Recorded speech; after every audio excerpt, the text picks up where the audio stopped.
Ward, Santa Barbara County is ready to build more fencing along Isla Vista's dangerous and deadly cliffs. News Channel 3 senior reporter John Palmentary joins us live. And John, fencing is already there, but it sounds like they want more.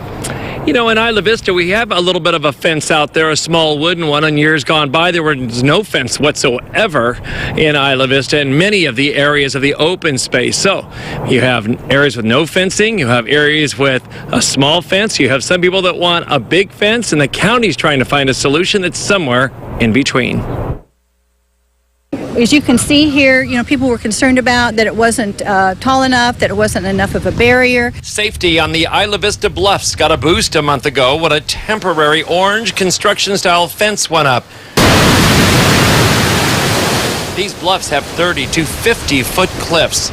Over the years, people have fallen to their deaths or suffered serious injuries. It happens mainly at night in areas where there's no lights. They don't know where it is. They think that there's more room on the other side of the fence, and if they, go over it, then there's room, and there isn't room. The permit for the tall orange fence behind the smaller wooden fence runs out soon. Yes, and it's going to have to be renewed if it's going to, otherwise it would have to come down.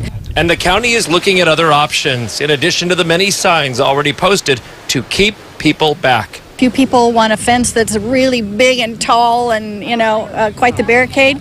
And then there are others, particularly people that live at the West End that really don't, are not necessarily particularly interested in having any fence. If a new fence is designed, permitted, and installed, it may not be where the current fence is located.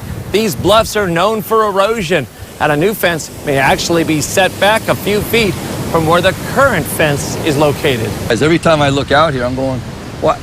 I can barely see over the top of this. Isla Vista landlord Ed St. George wants to preserve the views. 36 is right here. Yeah. Is right to there. And the 42 would be the top of that 42 post. would be the top of this post right here. He says fencing off the view is not fair to the majority of the residents. The reason we have a park here, the reason you can't plant trees or a hedge or anything else here, so we can see the ocean. Right.